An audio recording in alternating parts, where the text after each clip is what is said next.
السلام علیکم ورحمۃ اللہ وبرکاتہ، نحمده ونصلی علی رسولہ الکریم، اما بعد فاعوذ باللہ من الشیطان الرجیم، بسم اللہ الرحمن الرحیم، رب اشرح لی صدری ویسر لی امری واحلل عقدۃ من لسانی یفقہوا قولی۔ قرآن مجید میں اللہ سبحانہ وتعالی کا ارشاد ہے، وسارعوا الی مغفرۃ من ربکم وجنة عرضها السماوات والأرض أعدت للمتقين الذين ينفقون في السراء والضراء والكاظمين الغيظ والعافين عن الناس والله يحب المحسنين۔ شروع کرتی ہوں اللہ کے نام سے جو بے انتہا مہربان نہایت رحم فرمانے والا ہے۔ اللہ تعالیٰ کا ارشاد ہے، اور اپنے رب کی بخشش اور جنت کی طرف لپکو جس کا عرض آسمانوں اور زمین کے برابر ہے، اور جو متقی لوگوں کے لیے تیار کی گئی ہے۔ وہ لوگ جو خوشحالی اور تنگی میں وہ خرچ کرتے ہیں جو اللہ نے انہیں دیا ہے، اور غصے کو پی جانے والے ہیں، لوگوں کو معاف کرنے والے ہیں، اور اللہ تعالی محسنین سے، نیکی کرنے والوں سے محبت رکھتا ہے۔ معزز خواتین، یہ سورۃ آل عمران کی آیت نمبر 133 اور 134 ہے، 133 اور 134۔ خطاب ہے مجھ سے اور آپ سے، ہم سب سے۔ اللہ سبحانہ و تعالی جو اس کائنات کا رب ہے، جس نے یہ دنیا بنائی، جس نے مجھے اور آپ کو پیدا کیا، جس کا علم اور جس کی قدرت ہر چیز پر محیط ہے، صرف وہ جانتا ہے اپنی مخلوق کو، اور ہم نہیں جانتے۔ جو کچھ بھی اس نے بنایا وہ صرف اور صرف اس کے علم میں ہے۔ اس کے علم کے مقابلے میں ساری مخلوق کا علم پہاڑ کے مقابلے میں ذرے کے برابر بھی نہیں، سمندر کے مقابلے میں قطرے کے برابر بھی نہیں۔ اللہ سبحانہ وتعالی ہر آن ہر لمحہ زندہ اور ہمیشہ قائم رہنے والا ہے، جو جانتا ہے کہ ایک لمحے کے اندر کتنی چیزیں آسمان سے اتری ہیں، اور کتنی چیزیں زمین سے آسمان کی طرف گئی ہیں، کتنی چیزیں زمین کے اندر داخل ہوئی ہیں، اور کتنی چیزیں زمین سے باہر نکلی ہیں۔ ہم میں سے کوئی بھی نہیں جانتا۔ اگر اس وقت کسی کو یہ کہا جائے کہ اس ایک لمحے میں صرف اس مجلس کے اندر بیٹھے ہوئے لوگوں کے خیالات لکھ دے، تو ہم میں سے کوئی بھی نہیں لکھ سکتا، کیونکہ ایک لمحے کے اندر کئی خیالات آتے ہیں اور کئی جاتے ہیں۔ ہم میں سے کوئی احاطہ نہیں کر سکتا کہ صرف ان چند گنتی کے لوگوں کے دل کے اندر اس وقت کیا ہے، صرف وہ اس کو جان لے۔ اگر ہم اس وقت پوری ٹیم بٹھائیں اور ان کو یہ کام سپرد کریں کہ آپ اس وقت سب سے پوچھ کر کے ان کے دلوں میں کیا کیا خیالات آ رہے ہیں، اور ایک لمحے کے اندر کیا کیا سوچا انہوں نے، ان سب کو کمپائل کرنا شروع کریں، تو شاید دنوں لگ جائے اور ہم اس سارے علم کو نہیں جان سکتے۔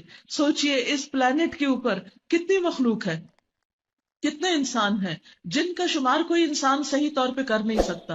اس زمین کا کوئی ایک انسان یہ نہیں جانتا کہ اس زمین پر کتنے لوگ پائے جاتے ہیں، کیونکہ ہر لمحہ لوگ مر رہے ہیں، لوگ پیدا ہو رہے ہیں۔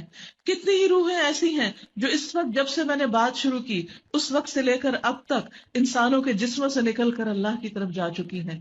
کون جانتا ہے کتنے لوگ صرف اتنی سی دیر میں دنیا میں فوت ہو گئے، اور ہم میں سے کوئی نہیں جانتا سوائے اللہ رب العالمین کے کہ اس وقت صرف اتنی سی دیر میں کتنی مخلوق پیدا ہو چکی ہے۔ یہ صرف وہی جانتا ہے جس نے پیدا کیا۔ الا یعلم من خلق وهو اللطیف الخبیر، کیا وہ نہ جانے گا جس نے پیدا کیا، اور وہ بہت ہی باریک بین اور ہر چیز کی خبر رکھنے والا ہے۔ یہ وہ رب ہے جو عرش عظیم کا مالک ہے، وہ عرش عظیم کہ جس کی وسعت کا ہم اندازہ ہی نہیں کر سکتے۔ تو اللہ سبحانہ وتعالی اس نے ہمیں پیدا کیا، اور اس نے ہمارے لیے نہ صرف یہ کہ کھانے پینے اور اس زمین پر رہنے کے لیے اس زمین کو مناسب بنایا، بلکہ وہی رب ہے جس نے مجھے اور آپ کو اسلام کی ہدایت دی، اسلام کی طرف رہنمائی کی، سیدھا راستہ دکھایا، ہمارے درمیان محمد الرسول اللہ صلی اللہ علیہ وسلم کو بھیجا، جنہوں نے ہمارے لیے اللہ سبحانہ وتعالی سے ملنے والی ایسی کتاب چھوڑی کہ قیامت تک کوئی اس میں کسی قسم کی کوئی تبدیلی نہیں کر سکتا، جس میں انسانوں کی ظاہری اور باطنی زندگی کے لیے رہنمائی ہے، جو صرف ہمارے ظاہری حالات اور ظاہری اعمال نہیں، ہمارے دلوں کے اندر چھپے ہوئے غم، دکھ، خوف، پریشانی، محبت، ہر قسم کے احساسات اور جذبات کو کیا رخ اور کیا ڈائریکشن اختیار کرنی چاہیے اس کے بارے میں بھی رہنمائی کرتی ہے. صرف انسان اگر ایک آیت پر ہی غور کرنا شروع کر دے تو اس کی زندگی گزر جائے اور اس کے پہلوؤں کا احاطہ اس کے لیے ممکن نہ ہو. وہ رب مجھ سے اور آپ سے سب سے خطاب کر کے فرما رہا ہے وَسَارِعُوا، اور جلدی کرو اور مقابلے میں چلو اور دوڑو، لپکو، فوراً اٹھو اور چلو. کس چیز کی طرف؟ الی مغفرۃ، بخشش کی طرف، مغفرت کی طرف، توبہ کی طرف، اللہ سبحانہ و تعالیٰ سے معافی مانگنے کی طرف. من ربکم، جو تمہارا رب ہے، جس نے تمہیں پیدا کیا، جو تمہیں رزق دیتا ہے، جس نے زندگی دی اور جو موت کا مالک ہے، جس کی طرف تم واپس پلٹائے جاؤ گے، جو صحت اور بیماری اور قسمتوں کا بنانے والا ہے. ہر چیز اسی کی طرف سے ہے. اس رب کی طرف دوڑو، اس کی بخشش کی طرف دوڑو. اور ہم سب دوڑنے والے ہیں. ہمیں جب جس چیز میں کوئی فائدہ نظر آتا ہے ہم فوراً اس کی طرف لپکتے ہیں اور ایک دوسرے کے مقابلے میں جلدی جانے کی کوشش کرتے ہیں. کوئی بھی نئی چیز جب مارکیٹ میں آتی ہے تو ہم کیا چاہتے ہیں کہ سب سے پہلے وہ میرے پاس موجود ہو. کوئی نیا ڈیزائن، کوئی نیا کپڑا، کوئی بہترین چیز کہ جس سے ہماری دنیا کی قدر و قیمت میں اضافہ ہو سکے. اس کو حاصل کرنے کے لیے ہم کسی سے پوچھتے نہیں، کسی سے مشورہ نہیں کرتے، بس ہمارا دل چاہتا ہے اور ہم دوڑ پڑتے ہیں اور ہر قیمت پر اس کو حاصل کرنے کی کوشش کرتے ہیں. اب دیکھیے کہ ٹیلی فون کی دنیا میں ایک انقلاب آیا ایپل کی وجہ سے. ایپل کا iPad, iPhone, iMac اور میک پرو اور بہت سارے جو اس کے پروڈکٹس تھے. اب دیکھیے کہ لوگ انتظار میں رہتے ہیں اور مسلسل اپ ڈیٹ رکھتے ہیں اپنے آپ کو کہ کس وقت اس کی کون سی پروڈکٹ آ رہی ہے، کس مہینے میں آ رہی ہے. اور اس سے پہلے کہ وہ آئے اور ملینز کی تعداد میں بھی آئے تو لوگوں کی لائنوں کی لائنیں ہوتی ہیں.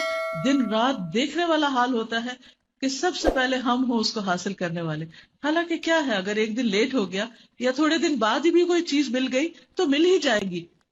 تو جس طرح لوگوں کی ایپل پروڈکٹس کی طرف دوڑ ہے اور جس طرح کسی اچھی خوبصورت جیولری اور اچھے قیمتی کپڑے کے لیے جو دوڑ ہے، اس سے بڑھ کر ہماری دوڑ اللہ سبحانہ و تعالیٰ کیا فرما رہے ہیں کس چیز کی طرف ہونی چاہیے؟ اللہ سبحانہ و تعالیٰ کی مغفرت کی طرف. کیونکہ ہم ہر لمحہ غلط کام کر جاتے ہیں، ہم بھول چوک کے شکار ہو جاتے ہیں، ہم سے گناہ ہو جاتے ہیں، تو ہم پھر اس کے بوجھ تلے نہ دبیں. کیونکہ انسان کے اندر ہر غلطی کے بعد ایک گلٹ پیدا ہوتی ہے. جب وہ گلٹ اندر پیدا ہو جاتی ہے تو پھر انسان کا سکون لٹ جاتا ہے، اس کی خوشی ختم ہو جاتی، اس کے دل میں ایک ویرانی سی پیدا ہو جاتی. اس کے پاس سب کچھ ہوتے ہوئے بعض اوقات اس کے اندر خوشی نہیں ہوتی، سکون نہیں ہوتا، راحت نہیں ہوتی. تو اللہ سبحانہ و تعالیٰ ہمیں ان بوجھوں سے آزاد کرنا چاہتا ہے.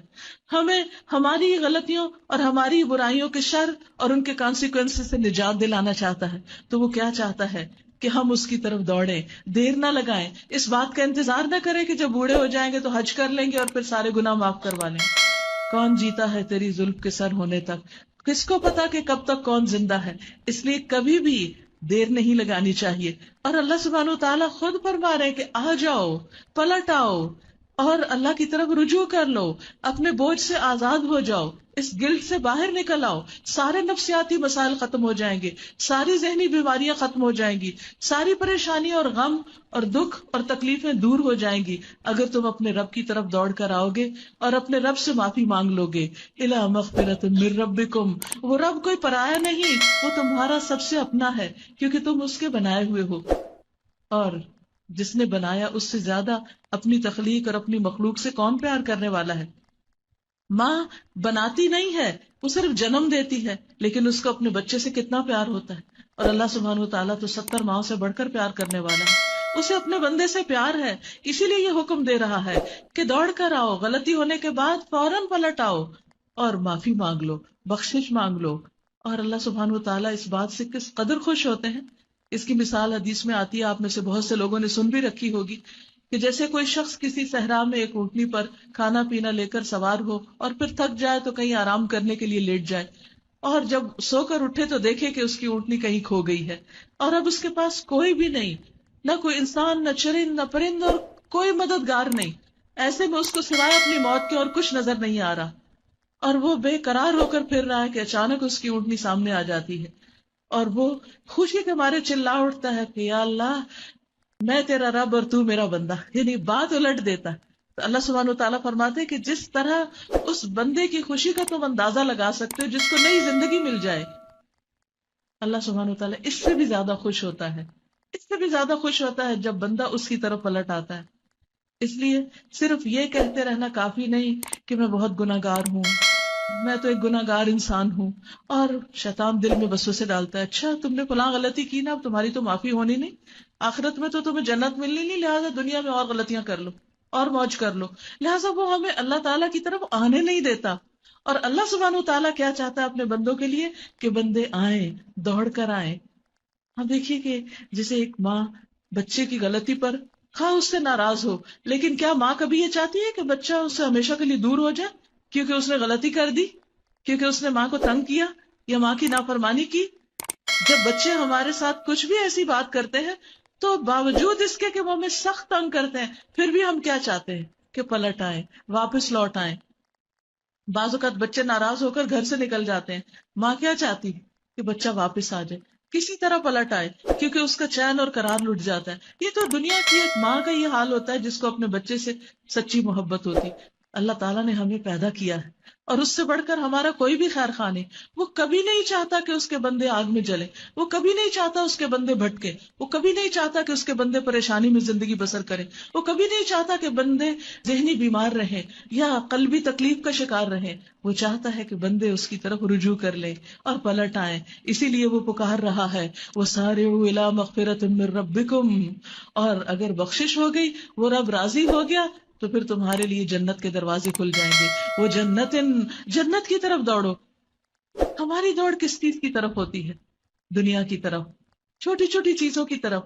دنیا جس کو کہا ہی حقیر گیا ہے، وہ ہماری نظروں میں اتنی بڑی ہو گئی، اور وہ جنت کہ جس میں صرف ایک کوڑا رکھنے کی جگہ زمین و آسمان کی ہر چیز سے زیادہ خوبصورت ہے، اس جنت کو ہم بھول گئے۔ ایسی خوبصورت جنت کہ جس کا کوئی انسان تصور بھی نہیں کر سکتا۔